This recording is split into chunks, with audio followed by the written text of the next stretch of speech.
Welcome back to my YouTube channel Gigi Spot. उम्मीद करता हूँ कि आप सब ठीक होंगे। हम बात कर रहे थे टैक्स रिफंड से रिलेटेड। अभी जो हम रिसेंटली केस डिस्कस कर रहे थे वो है एक प्राइवेट लिमिटेड कंपनी का केस है, जिसमें हम उसका टैक्स रिफंड जो है एफपीआर की वेबसाइट के ऊपर अप्लाई करेंगे और उसके बाद वो रिफंड अप्रूव होने के बाद हम प्राइवेट लिमिटेड कंपनी का जो बैंक अकाउंट होगा उसके अंदर उसको ट्रांसफर करेंगे। तो ये सिनेरियो हमारा था, ये केस हम डिस्कस कर रहे थे। इसके ऊपर जो है कुछ चीज़ें हम ऑलरेडी डिस्कस कर चुके हैं, उसकी वीडियोस अपलोड हो चुकी हैं, वो आप देखेंगे तो आपको स्टार्ट से केस का पता चलेगा क्या क्या चीज़ें हमने डिस्कस कर ली हैं और क्या क्या चीज़ें पेंडिंग पड़ी हुई हैं, जो कि हम आगे फर्दर वीडियोस जो आएंगी उनमें डिस्कस करेंगे। तो पहले जो इसकी वीडियोस इस टॉपिक के ऊपर जो है अपलोड हो चुकी हैं वो आप लाजमी देख लें, ताकि स्टार्ट से आपको सारा केस जो है वो समझ आ जाए। सारा सिनेरियो जब तक आपको समझ नहीं आएगा तो नेक्स्ट जो नोटिस अभी हम डिस्कस करने जा रहे हैं वो आपको बिल्कुल भी समझ नहीं आएंगे। तो रिसेंटली जो वीडियो मैंने अपलोड की है उसमें भी मैंने आपको बताया था, उसमें मैंने आपके साथ एक इसका जो नोटिस आया था अप्लाई करने के बाद, टैक्स रिफंड की एप्लीकेशन ऑनलाइन सबमिट करने के बाद जो हमें फर्स्ट नोटिस आता है रिजेक्शन को लेके, वो हमने डिस्कस किया था। वो एक शॉर्ट नोटिस था, वो हमने डिस्कस किया था, वो मैंने आपके साथ शेयर भी किया था। वो हमने ओपन करके उसकी लाइन बाय लाइन रीड किया था, उसके अंदर क्या क्या चीजें थी वो हमने डिस्कस ऑलरेडी कर चुकी हैं। उसकी डिटेल वीडियो जो है वो मैंने अपलोड की हुई है। अब उसी चीज को लेके एक न्यू नोटिस जो है वो हमारे पास शो कास्ट नोटिस जो है वो आ जाता है कंपनी की रिफंड की एप्लीकेशन के बाद। जो हमें first full form show notice आता है वो अभी हम डिस्कस करेंगे इस वीडियो में। एक शॉर्ट नोटिस जो हमें पहले आ चुका है वो हम डिस्कस कर चुके हैं। तो आज इस वीडियो में हम एक फुल शो कास्ट नोटिस जो है कंपनी का आया है रिफंड को लेके वो हम डिस्कस करते हैं। सबसे पहले ऊपर लिखा हुआ है 170 सेक्शन है इसका, सब सेक्शन 4 है notice in respect of refund. इससे पहले भी टैक्स रिफंड से रिलेटेड कुछ नोटिस जो हैं वो हम ऑलरेडी डिस्कस कर चुके हैं, उनकी वीडियोस भी मैंने अपलोड की हुई हैं, वो भी आप चेक कर लें ताकि आपको पता चल जाए कि जब आप रिफंड की एप्लीकेशन फाइल करते हैं तो आपको किस तरह के नोटिस आ सकते हैं। उसके बाद यहाँ पे लिखा हुआ है नेम है, एड्रेस है, contact number, registration number company का जो है वो मैंने प्राइवेसी की वजह से हाइड किया हुआ है। उसके बाद टैक्स ईयर हमारा 2020 था जिसकी हम एप्लीकेशन हमने रिफंड की फाइल की हुई थी। उसके बाद नोटिस हमारा शुरू हो रहा है तो इसको हम रीड करते हैं और डिस्कस करते हैं इसके अंदर क्या क्या चीज़ें लिखी हुई हैं। सबसे पहले सब्जेक्ट है show cause notice under section 170 sub section 4 है। ये सेक्शंस आपने खुद रीड करने हैं। ऑलरेडी भी मैंने आपको पहले काफ़ी दफ़ा बताया हुआ है कि जो भी टैक्स के नोटिस हम डिस्कस करेंगे इसके अंदर जो नोटिस होंगे वो आप पहले भी मैं आपको काफ़ी दफ़ा बता चुका हूँ कि जो भी टैक्स नोटिस हम डिस्कस करेंगे, टैक्स ऑर्डर्स या रिप्लाईज रेडी करेंगे, उसके अंदर जो भी टैक्स सेक्शंस इस्तेमाल हो रहे होंगे उनको आपने खुद रीड करना है ताकि आपकी उन सेक्शंस के ऊपर अच्छी ग्रिप हो, अच्छी तरह आपको उनकी समझ होगी, तभी आपको टैक्स नोटिस जो है वो अच्छी तरह समझ आ जाएगा और फिर आप उसका रिप्लाई अच्छी तरह रेडी कर सकेंगे। अदरवाइज अगर आपको सेक्शंस की समझ नहीं होगी, आपको नोटिस की समझ नहीं आएगी, आपका रिप्लाई जो है वो अच्छा नहीं बनेगा तो आपका जो टैक्स का केस है वो खराब हो सकता है। तो इसलिए सेक्शंस आपने मस्ट रीड करने हैं, उनको समझना है। ये आप इनकम टैक्स ऑर्डिनेंस 2001 जो है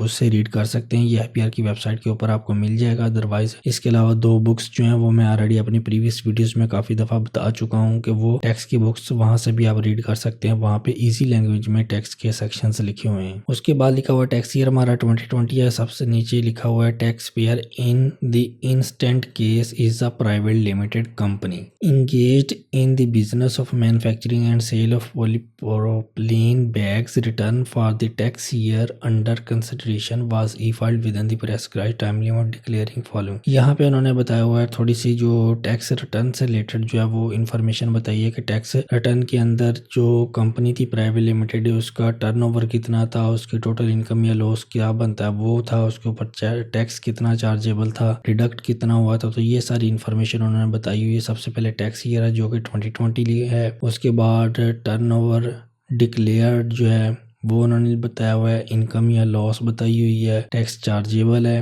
फिर टैक्स क्लेम या डिडक्शंस वगैरह हैं। तो ये थोड़ा सा आगे पीछे हुआ है तो इसको आप देख सकते हैं यहाँ पे, जैसे कि ये वाला टर्नओवर आपका बन गया, ये इनकम आपकी बन गई, ये टैक्स चार्जेबल बन गया, ये क्लेम या डिडक्शंस वगैरह बन गई। तो ये इसको आप चेक कर लें। उसके बाद ये इन्फॉर्मेशन है। उसके बाद नीचे उन्होंने बताया हुआ है कि ये The return of total income filed by the taxpayer is deemed assessment under Section 120 of the Income Tax Ordinance 2001. Taxpayer filed refund application which was on the prescribed format along with the evidence and proof of deductions in support of claim of refund. यहाँ पे उन्होंने ये बताया कि जो taxpayer उन्होंने अपने वो रिटर्न जो है वो फाइल की है, इसके साथ जो है ना टैक्सपेयर जो है जो कि एक प्राइवेट लिमिटेड कंपनी है उसने अपनी एक रिफंड की जो एप्लीकेशन भी फाइल की हुई है, जिसके साथ उन्होंने एविडेंस वगैरह या प्रूफ ऑफ डिडक्शंस वगैरह जितनी भी उसकी ड्यूरिंग द ईयर हुई हैं उसके उन्होंने एविडेंस जो है वगैरह वो भी प्रोवाइड किए हुए हैं। उसके बाद उन्होंने लिखा in order to process the refund application notice under section 170 sub section 4 of the income tax ordinance was issued vide document number, ये डॉक्यूमेंट नंबर लिखा होता है जो कि अभी मैंने ये रेड के नीचे इसको हाइड किया हुआ है। आगे डेट आ गई फॉर कंप्लायंस, उसके बाद डेट उन्होंने कंप्लायंस डेट भी लिखी हुई है। In compliance taxpayer submitted documentary evidence in the shape of copies of GD under section 148, copies of electricity bill under section 235 and copy of deduction under section 234।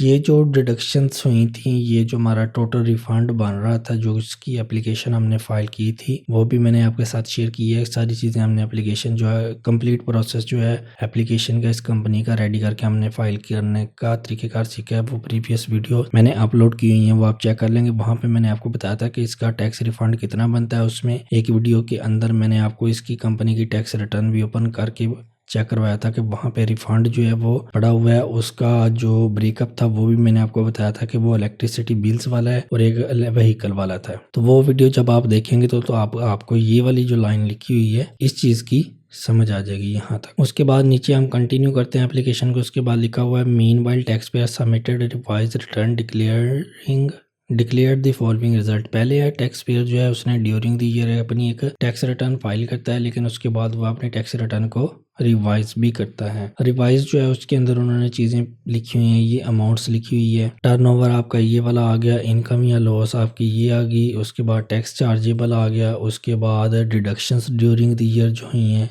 ये लिखी है, डिडक्शंस की amount ये आ गई है। उसके बाद रिफंड क्लेम जो है ये रिफंड की अमाउंट है, ये सेम वही अमाउंट है जो मैंने आपको प्रीवियस वीडियो के अंदर कंपनी की टैक्स रिटर्न जब ओपन की थी वहाँ पे मैंने ये चेक भी करवाया था। और इसका ब्रेकअप जो था ये दो हेड्स जो थे यहाँ से आ रहा था, यहाँ से रिफंड आ रहा था, एक ये वाला और एक ये इलेक्ट्रिसिटी बिल वाला। उसके बाद उन्होंने लिखा हुआ in light of the documentary evidence submitted certain discrepancies have been observed which require explanation on your part, these discrepancies are discuss below. यहाँ पे जो कमिश्नर है वो ये कह रहा है कि जब टैक्स पेयर जो है इसने अपनी टैक्स रिटर्न उसकी एप्लीकेशन जो है वो फाइल की या रिफंड को क्लेम करने के लिए कितनी अमाउंट की ली है, ये वाली अमाउंट जो है वो 6,35,000 जो है ये वाला रिफंड हमने अप्लाई किया था। तो इसकी एप्लीकेशन हमने फाइल की थी ताकि ये वाली रिफंड जो है हमारा अप्रूव और कंपनी का जो बैंक अकाउंट है उसमें ट्रांसफर हो जाए। अगर यहाँ पे ये 6 लाख ना होता, टोटल 35,000 होता या 50 होता या लाख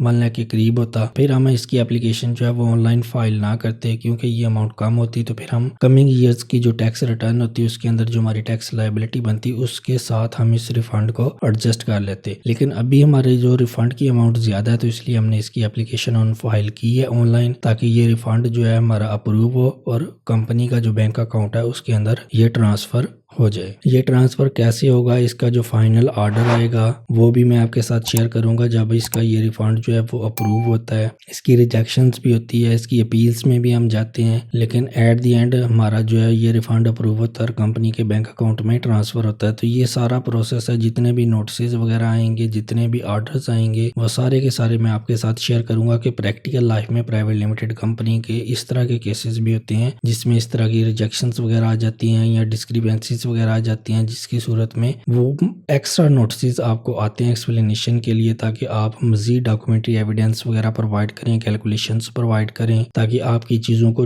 रीवेरीफाई किया जाए और आपकी एप्लीकेशन जो है वो अप्रूव हो सके। अभी हम देख लेते हैं क्या पॉइंट्स जो है उन्होंने रेज आउट किए हुए हैं। सबसे पहले उन्होंने लिखा हुआ है claim under section 148 amount to rupees 10,24,938 rupees. You have claimed deductions on imports under section 148 amounting to rupees ये वाली है and provided copies of GDs in support of your claim. यहाँ पे उन्होंने ये बताया कि एक तो आपने ये जो डिडक्शंस जो है क्लेम की हैं अपनी टैक्स रिटर्न के अंदर अंडर सेक्शन 148 जो कि इंपोर्ट से रिलेटेड होता है, ये सेक्शन जो है वो आप जाके खुद भी इसको सर्च कर सकते हैं, इसके अंदर क्या क्या चीज़ें लिखी होती हैं। अच्छा, उसके बाद लिखा हुआ it is pertinent in mention here section 148 subsection 8 of the income tax ordinance 2001 as it stood at the material time before omission by finance act 2020 this section is reproduce below for your convenience. तो ये उन्होंने अपना section जो है 148 का जो है वो यहाँ पे दोबारा मेंशन किया हुआ है कि 148 का जो सब सेक्शन 8 है उसके अंदर ये चीज़ें जो हैं वो लिखी हुई हैं। तो ये सेक्शन आप यहाँ से भी रीड कर सकते हैं, अदरवाइज आप इनकम टैक्स ऑर्डिनेंस के अंदर जाके ये सेक्शन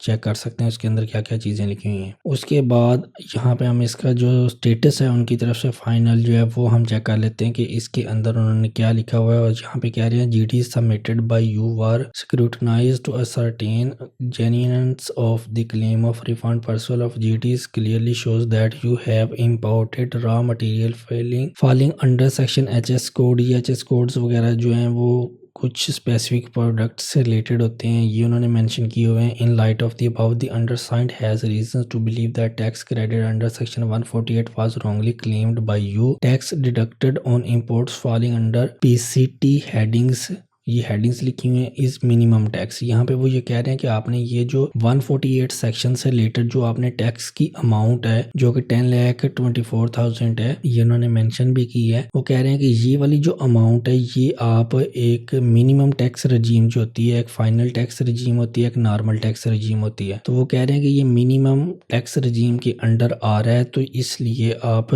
इसको एडजस्टेबल टैक्स कंसीडर नहीं कर सकते और इसको आप अपना जो है क्लेम कर सकते। ये पॉइंट उन्होंने यहाँ पे मेंशन किया हुआ है। बाकी ये जो normal tax रजीम, minimum, final, fix जो टैक्स रजीम्स होती हैं इसके बारे में भी आपको आइडिया होना चाहिए। ये भी आपको टैक्स जो ऑर्डिनेंस है उसके अंदर ये सारी चीज़ें डिटेल से मिल जाएंगी। उसके बाद लिखा हुआ therefore not adjustable keeping in view the above discussion you are required to show cause as to why your claim of इतना अमाउंट जो है 148 सेक्शंस में नॉट बी डिसअलाउड। यहाँ पे वो यही बता रहे हैं कि आप जो है जो भी हमने यह डिस्कशन किया है, जिस चीज़ का ये रेफरेंस हमने प्रोवाइड किया हुआ है, इसको मद्देनजर रखते हुए आप बताएं कि आपका जो क्लेम किया हुआ है आपने 148 सेक्शन से रिलेटेड रिफंड, इसको हम क्यों डिसअलाउ ना करें। उसके बाद नीचे उन्होंने लिखा हुआ है claim under section 234 amounting to ₹1,750 rupees. इसको हम देख लेते हैं। ये वाला जो क्लेम है इसके बारे में वो क्या कह रहे हैं। यहाँ पे वो कह रहे हैं you have claim tax credit amounting to rupees under,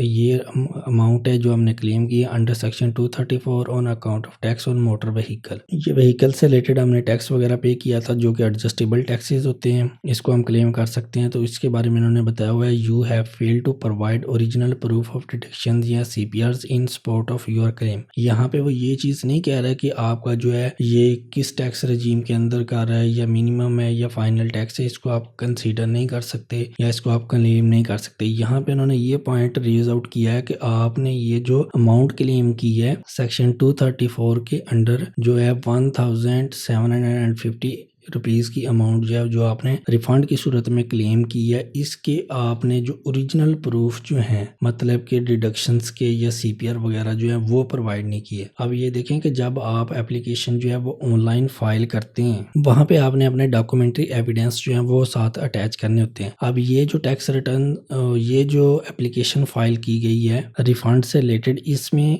क्या हुआ है कि जो ओरिजिनल डॉक्यूमेंट्स थे कंपनी के पास उसमें से उसने उसकी कॉपीज़ करवाई हैं, पहले कॉपीज़ करवा के उनकी पिक्चर्स जो हैं वो उन्होंने अटैच कर दी हैं। या ये भी हो सकता है कि जो डॉक्यूमेंट्री एविडेंस उन्होंने अटैच किए हैं वो उसने ओरिजिनल जो है वो डॉक्यूमेंट्री एविडेंस की पिक्चर्स लिए हैं, उनको PDF फाइल कन्वर्ट करके साथ अटैच किया। ज़ाहिर सी बात हम इसी तरह अटैच करते हैं कि जो भी डॉक्यूमेंट्स हमारे पास होते हैं उनके पिक्चर्स लेके उनको जो कि PNG वगैरह आती हैं या JPEG फॉर्मेट होती हैं उनको हम PDF में कन्वर्ट करते हैं और उसको साथ ऑनलाइन अटैच करते हैं। तो इन्होंने भी सेम ऐसे ही किया होगा या फिर ओरिजिनल जो डॉक्यूमेंट्स हैं उनकी उन्होंने फोटो कॉपीज करवा के उनके पिक्चर्स लेके ऑनलाइन अटैच किए हैं। उसके बाद उन्होंने लिखा moreover you have also failed to provide certificate of deduction under rule 42 of the income tax ordinance rule 2002। ये जो रूल 42 उन्होंने मेंशन किया है ये आप अच्छी तरह रीड कर ले। इसके अंदर क्या लिखा हुआ है, and as required according to section 164 of the income tax ordinance 2001। ये जो 164 वाला जो सेक्शन है ये भी आप रीड कर लें। इसके अंदर क्या चीजें मेंशन की हुई हैं, keeping in view the above discussion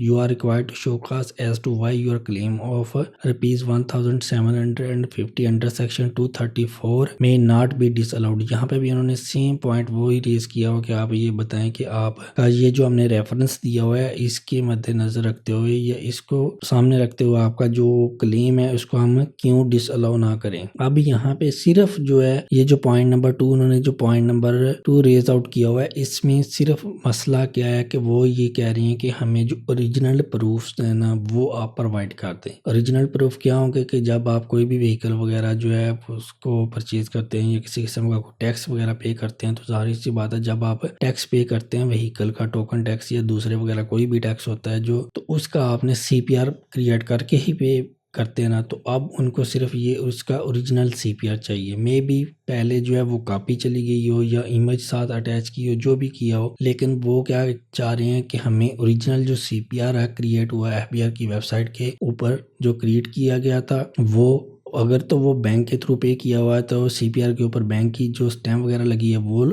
हमें टैक्स ऑफिस हमारे ऑफिस में लेके आए, वो हमें चेक करवा दें कि ये हमारा सीपीआर था, ये हमने पे भी किया हुआ है और इसके ऊपर बैंक की स्टैम्प भी लगी हुई है। अगर वैसे नहीं कर सकते आप तो जब आप सीपीआर कोई भी अपना टैक्स का चलान वगैरह पे करते हैं आपका सीपीआर होता है वो आप मोबाइल एप्लीकेशन के थ्रू पे कर देते हैं इजी पैसा के लिए या बैंक के थ्रू पे कर देते हैं तो वो सीपीआर कुछ आवर्स के बाद जब आपका एक्सेप्ट हो जाता है तो एफबीआर की वेबसाइट के अंदर भी शो हो रहा है जहाँ पे ये सीपीआर एक्सेप्ट हुआ होता है। तो वहां से एक्सेप्ट होने के बाद वो सीपीआर का डाउनलोड करें, वो भी जाके आप ओरिजिनल होता है वो भी आप अगर जाके चेक करवाएंगे तब भी आपका ये जो रिफंड है वो अलाउ हो जाएगा। अब ये जो पॉइंट नंबर 2 है इसमें सिर्फ यही मसला है, इसमें वो कह रहे हैं कि हमें ओरिजिनल प्रूफ जो है वो चेक करवा दें। या तो सीपीआर जो अगर बैंक में पे किया हो तो बैंक के ऊपर स्टैम्प वाला सीपीआर जो है वो हमें ला के हमारे ऑफिस में टैक्स ऑफिस जो है जहाँ पे ये कमिश्नर बैठता है उसको ला के ये चेक करवाया जाए,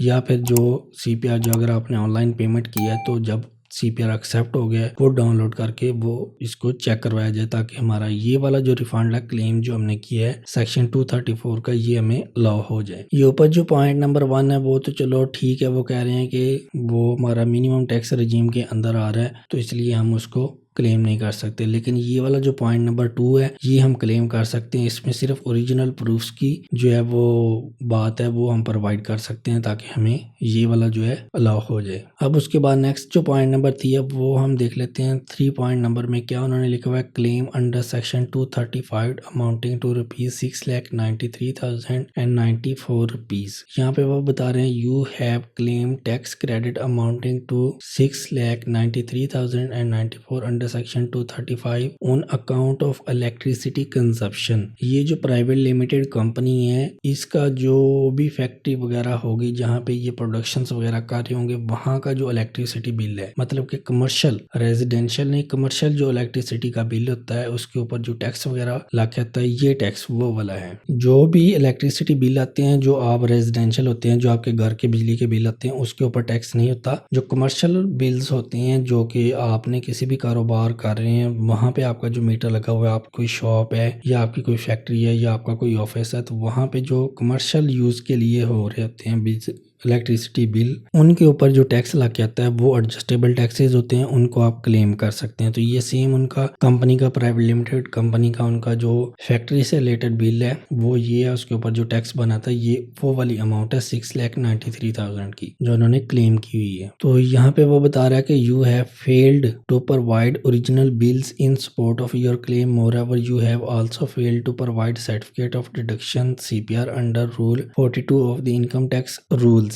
2002 and as legally required according to section 164 of the income tax ordinance 2001. Keeping in view the above discussion, you are required to show cause as to why your claim of rupees 6,93,000 under section 235 may not be disallowed. अब ये वाला जो point है इसमें मैं आपको थोड़ा सा और एक्सप्लेन करता हूँ। सबसे पहले जो है वो हमें कह रहे हैं कि ओरिजिनल बिल्स जो हैं वो हमें प्रोवाइड करें। अब ये देखें कि जब आपने एप्लीकेशन ऑनलाइन फाइल की है रिफंड की, तो वहाँ पे आपने बिल्स की जो पिक्चर्स ली होंगी मोबाइल से या किसी भी चीज़ से, उसके बाद उनको आपने वो पिक्चर्स जो होंगी उनको PDF फाइल में कन्वर्ट किया होगा, कन्वर्ट करके आपने साथ अटैच कर दी होंगी, या ओरिजिनल बिल्स की आपने पिक्चर ले ली होंगी, या बिल्स आपके पास होंगी उनकी आपने पहले फ़ोटो कापीज़ करवाई होंगी कहीं से, या अपने रिकॉर्ड में रखी होंगी, वो फ़ोटो कापीज़ की आपने पिक्चर लेके PDF फाइल बना के अटैच कर दी होगी। ये दो सूरतें हो सकती हैं, ठीक है। अब वो कह रहे हैं कि ये वाला जो रिफ़ंड है इतना इलेक्ट्रिसिटी बिल्स का, ये हम उसी वक्त अलाउ करेंगे कि जो बिल्स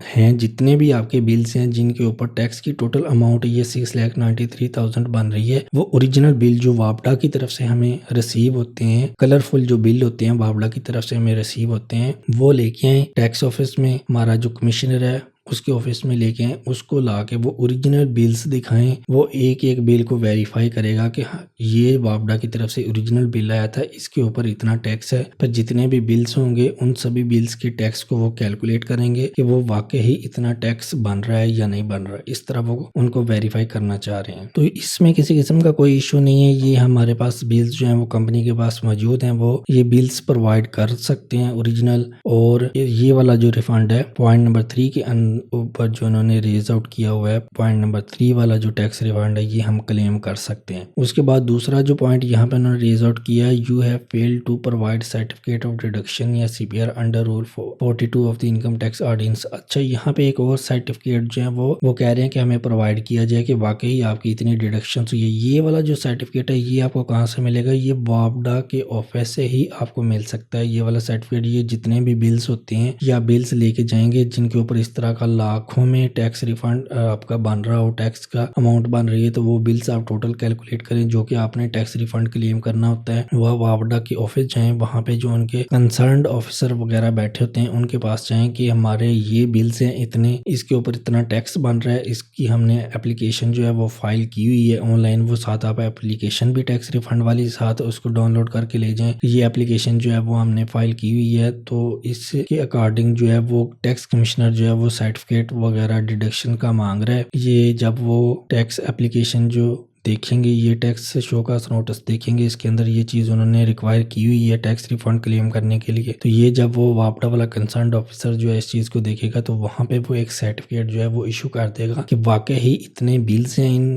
कंपनी के, इसके ऊपर इतना टैक्स था जो कि वापडा ने डिडक्ट किया हुआ है। तो ये छोटा सा एक सर्टिफिकेट होता है, वो आपको इशू कर देगा। तो वो सर्टिफिकेट भी आप वहाँ से ले सकते हैं और जाके जो टैक्स कमिश्नर है जिसने ये रिफंड इशू करना है उसको एविडेंस के तौर पर वो ये चीज़ प्रोवाइड कर सकते हैं। ये दो पॉइंट्स हैं उन्होंने जो रेज आउट किए हुए हैं ये पार्ट 3 में जो क्लेम हम कर रहे हैं। ये दोनों पॉइंट्स जो हैं वो इजीली आप इनको एक्सेस कर सकते हैं और ये चीज़ें दोनों प्रोवाइड करके ये वाला जो रिफंड है 6,93,000 का ये भी आप क्लेम कर सकते हैं। अब आगे देख लेते हैं कि इसमें उन्होंने और क्या चीज मेंशन की हुई है। Through this show cause notice you are hereby afford an opportunity to present your stand against the discrepancies confronted to you through this notice. Your reply should reach the office of the undersigned on or before. ये date लिखी हुई है positively. Please note that in case of failure to comply proceedings with respect to your refund application will be finalized on the basis of available documentary evidence. यहाँ पे वो ये चीज़ बता रहे हैं कि आपको एक और अपॉर्चुनिटी जो है वो हम प्रोवाइड कर रहे हैं कि जो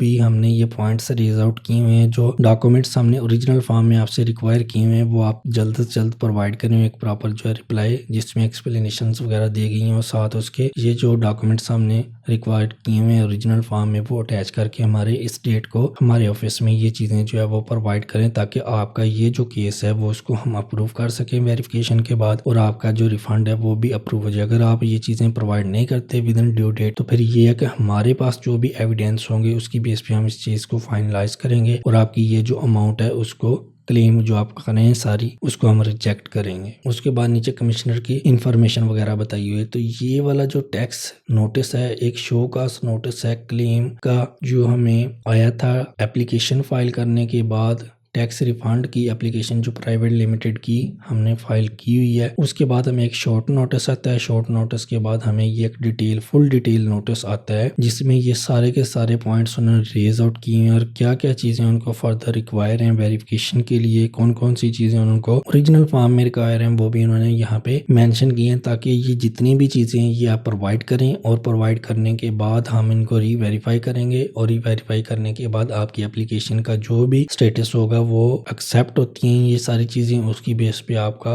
रिफंड एक्सेप्ट होता है, अप्रूव होता है, वो हम आपको बताएंगे एक ऑर्डर के थ्रू। अगर ये चीज़ें आप प्रोवाइड नहीं करते प्रॉपर तो उसकी बेस पे हमारा जो भी डिसीजन होगा रिजेक्शन का तो वो भी हम एक ऑर्डर के थ्रू आपको ये सारी की सारी चीज़ें बताएंगे। तो ये था एक कंप्लीट शो कास्ट नोटिस जो कि एप्लीकेशन फाइल करने के बाद हमें आया है। तो इस शो कास्ट नोटिस का फर्दर हम क्या स्टेप लेंगे, इसका क्या रिप्लाई बनाएंगे, इसका क्या आगे नेक्स्ट होता है या फिर हमें रिफंड अप्रूव होता है या रिजेक्ट होता है, जो भी स्टेटस इसका नेक्स्ट होगा वो हम जो है वो एक नेक्स्ट वीडियो में डिस्कस करेंगे। जो भी इसका जो भी नया नोटिस आता है रिजेक्शन का या अप्रूवल का वो भी मैं आपके साथ शेयर करूंगा। इस केस को हम स्टेप वाइज लेके चलेंगे ताकि जो भी स्टेप्स इस केस में आए हैं एंड तक वो आपके साथ मैं शेयर करूं। जितने भी नोटिस वगैरह आते हैं या ऑर्डर्स वगैरह आते हैं वो भी आपके साथ शेयर करूंगा ताकि आपको इस टॉपिक के ऊपर 100% ग्रिप हो जाए कि किस तरह के ये सिनेरियोज आपको टैक्स रिफंड की एप्लीकेशन में आ सकते हैं तो फिर आप इनको अच्छी तरह डील कर सकते हैं। तो